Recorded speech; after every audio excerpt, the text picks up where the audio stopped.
Hurmatli tomoshabinlar, siz Kun.uzda jonli efirni tomosha qilyapsiz. Biz Markaziy saylov komissiyasining matbuot markazidan efirdamiz. Bundan oldingi suhbatlarimiz va jonli ulanishlarimizda suhbatdoshlarimiz bilan xalqaro kuzatuvchilarning fikrlari va bundan tashqari O'zbekiston tashqi ishlar vaziri rasmiylari bilan xorijdagi O'zbekiston fuqarolari uchun yaratilgan sharoitlar xususida biz to'xtalib o'tgandik.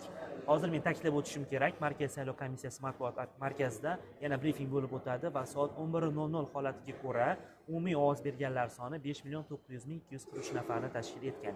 Mana yangi ma'lumotlar bilan biz hozir yaqin daqiqalar ichida tanishishimiz mumkin bo'ladi. Demak, mening hozirgi suhbatdoshim Iqtisodiy hamkorlik tashkilotining bosh kotibi va shuningdek O'zbekistonga ushbu saylovlarni kuzatish maqsadida xalqaro kuzatuvchi pozitsiyasida kelgan Asad Majid Xon janoblari. Mr. Majid Xon, very nice to see you in Uzbekistan. Good afternoon.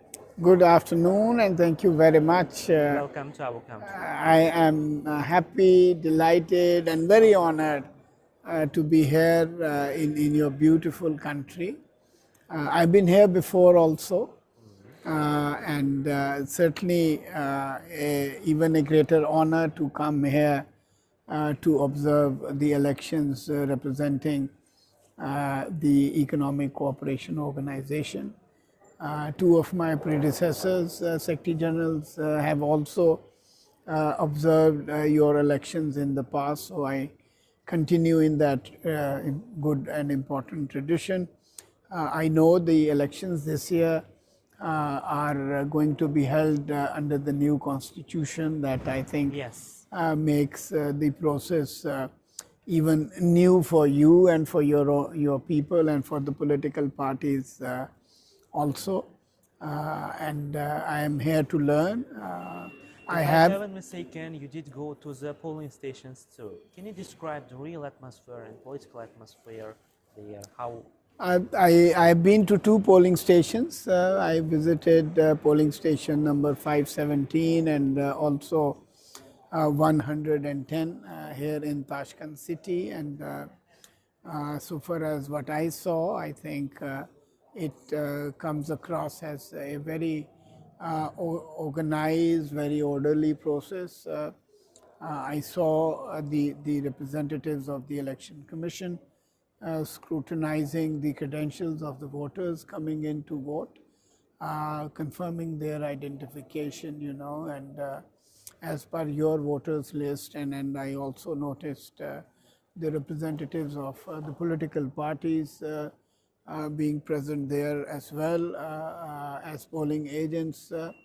And I saw at least in polling station 517, the number of the turnout was also pretty good, I would say, and I saw very young people, which usually, in my country, it is the older people who come out very early in the morning, and then the younger ones usually come a little late.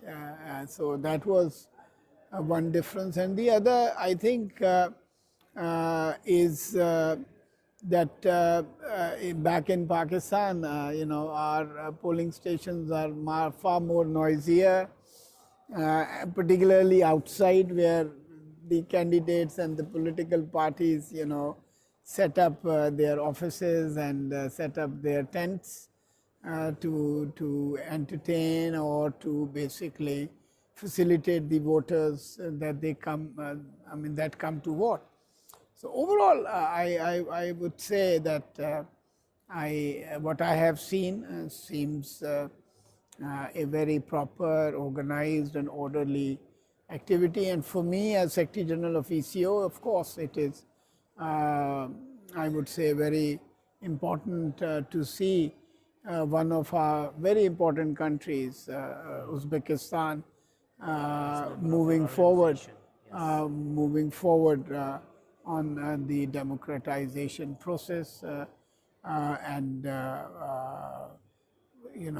having a vibrant democracy. And for that I must congratulate President Mirziyoyev for introducing these far-reaching constitutional and electoral reforms, and that process has started, and I'm sure in the months and the years to come, the people of Uzbekistan will basically get to participate in an effective and active democracy.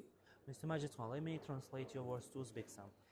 Suhbatdoshimiz iqtisodiy hamkorlik tashkilotining bosh kotibi ta'kidlab o'tyaptilarki, ikki saylov uchastkasida bo'lganlar bugunning o'zida bu 517 va 110 saylov uchastkalarida va u yerda mening davlatimga qaraganda bu saylov uchastkalari bilan solishtiradigan bo'lsam ancha tartibli va odamlar ham ovoz chiqarmasdan o'zlarining ovozlarini berishyapti. Mening davlatimdagi saylov uchastkalarida agar borsangiz juda ham bir shovqinli va odam ko'p bo'lgan bir holatga ko'zingiz tushadi deyaptilar va ikki xalqaro kuzatish missiyasi bilan O'zbekistondalar. Biri o'zlari xalqaro kuzatuvchi va ikkinchisi iqtisodiy hamkorlik tashkiloti, ya'ni tashkilot nomidan kuzatuvchilik qilayotganlarni ham ta'kidlab o'tyaptilar.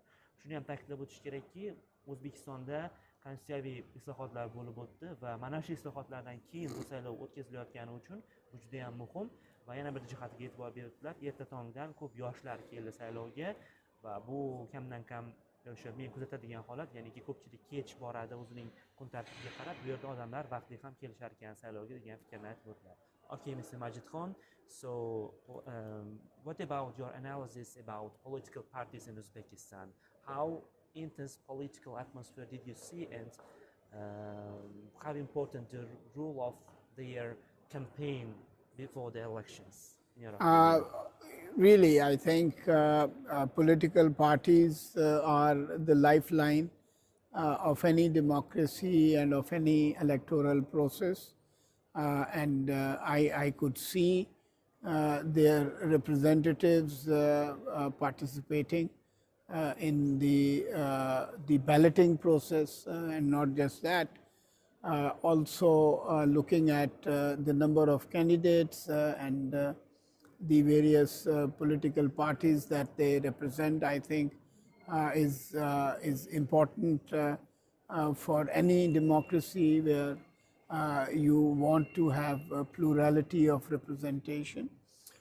For me, since I arrived late yesterday, so I understand that this was the day when the election canvassing or electioneering stops. So I have not been able to personally see the active conduct of the campaign in Tashkent. Maybe next time I should come maybe a couple of days before to see how the parties are conducting their campaign, and because I know that in countries that I have served in Japan, in Washington, in Brussels, and you see particularly in Japan and in my own country, the 2 days before there are loudspeakers, there are vehicles carrying placards, and in people going out in the streets more actively conversing. So since I arrived very close to the election, so obviously that part of the campaign is over. But looking at how things were lining up in the polling stations, I could clearly see the political parties getting actively involved, political parties both on basically monitoring the electoral process and also in terms of participation, looking at the plurality of representation and candidatures.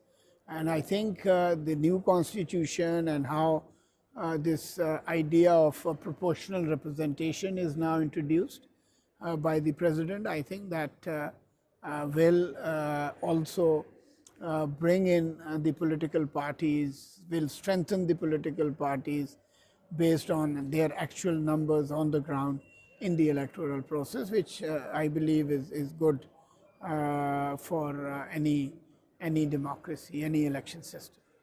Suhbatdoshimizni fikrlariga agar biz qaraydigan bo'lsak, ularning nazdida bu siyosiy partiyalar har bitta demokratiyani asosiy qon tomirlari hisoblanadi va O'zbekistondagi saylov oldidan kampaniya va targ'ibot tashviqot xususida biz so'radik. Ular aynan saylov oldidan O'zbekistonga kelganini aytib o'tdi agar to'g'risini aytadigan bo'lsam, bugungi saylov uchastkalarida haqiqatan ham faollikni ko'rdim, lekin saylov oldidan qandaydir o'ta faollikni ko'rmadim, chunki Yaponiyada, Qo'shma Shtatlarda, mening o'zimning ham davlatimda, ko'p demokratik davlatlarda saylovdan oldin qizg'in targ'ibot tashviqot ishlari bo'ladi.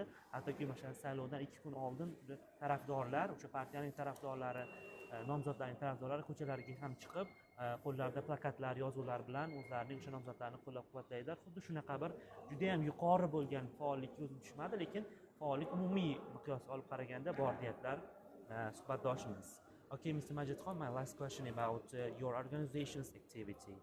What are the challenges for countries which are members of economic cooperation organizations now? Well, first of all, let me say that we greatly admire and appreciate the important contributions that Uzbekistan has been making and continues to make to the work of ECO, and I must also acknowledge and with gratitude the very important ideas, suggestions that President Mirziyoyev has been making in making the ECO more vibrant and active. His idea of ECO Strategic Objectives 2035, as we are expected to close the ECO Vision 2025, so that needs to transition into a more comprehensive document that provides the framework for work and cooperation for the organization. And that idea came from Uzbekistan, from President Mirziyoyev, and we are working on that. For organization and for the membership, obviously, at least 7 of our members, 6 of our members are landlocked. So creating transport linkages, promoting trade integration, encouraging tourism, and since we are also blessed with a lot of energy resources, so promoting energy cooperation between the membership are both challenges and opportunities, because historically I don't think that there is any other region that has so much historic, cultural, ideological, religious, economic and even ethnic overlap. And from that perspective, I think ECO, I believe, is is delivering or is not delivering or has not attained its promise and potential. And for that, I am determined to work harder to realize greater trade integration, to promote more transport connectivity and encourage more tourism in the region. Bilasiz, suhbatdoshimiz Iqtisodiy hamkorlik tashkilotining bosh kotibi hisoblanadilar. Men ma'lumot sifatida aytib o'tishim mumkin. Bu tashkilotga Turkiya, Eron, Pokiston, Ozarbayjon, Qozog'iston, Qirg'iz Respublikasi, O'zbekiston, Tojikiston va Turkmaniston davlatlari a'zo va mana shu regiondagi katta bir tashkilot desak bo'ladi. Mening navbatdagi savolim mana tashkilotning faoliyatidan kelib chiqib bo'ldi. Bugungi kun tartibidan kelib chiqib iqtisodiyot, bu davlatlarning iqtisodiyoti uchun qanday xavf-xatarlar bor? Tashkilot bosh kotibi aytyaptilarki, bu tashkilotga a'zo bo'lganlarning 6tasi landlocked, ya'niki hududi cheklangan, ularning dengizga chiqish imkoniyatlari cheklangan davlatlar. Shundan kelib chiqib biz aynan ularning savdo imkoniyatlari bo'yicha ishlayapmiz. 2035-yilgacha strategiya qabul qilganmiz. Buni yanada o'sha kengaytirish maqsadimiz bor. Bundan tashqari energetika va energiya manbalari bilan ta'minlash masalalari ham muhim degan fikrlarni aytib o'tdilar. So, Mr. Majid Xon, thank you for today's answer, and it's very nice to see you here in Tashkent. Thank you very much. It's a pleasure to be here, and I am grateful for this opportunity. You're welcome. Demak, biz suhbatdoshimiz yana boshqa saylov uchastkalariga borishlari kerak. Vaqtlar tig'izligini inobatga olib suhbatimizni yakunlaymiz va eslatib o'tmoqchiman. 27 oktyabr Qonunchilik palatasi va mahalliy kengash deputatligi uchun saylovlar bo'lib o'tmoqda. Kun.uz ijtimoiy tarmoqdagi platformalar orqali esa Markaziy saylov komissiyasining matbuot markazidan joylardan o'zining o'sha materiallarini taqdim etmoqda. Demak, bizning shu ma'lumotlarni platformalarimizdan yana kuzatib borishingiz bo'ladi. Hozirgacha sizlar bilan xayrlashamiz. E'tiboringiz uchun tashakkur. And I do want to, as a parting note, just add one more sentence to what I said. It's even a greater pleasure for Asad Majid to be interviewed by Majid Zadeh in Tashkent, you know. Rahmat. Janob Asad Majid Xon aytyaptilarki, Majid Zoda tomonidan suhbatga chaqirilganligi menga juda ham yoqimli bo'ldi. Thank you so much. Thank you. It's very pleasure. Thank you. Rahmat.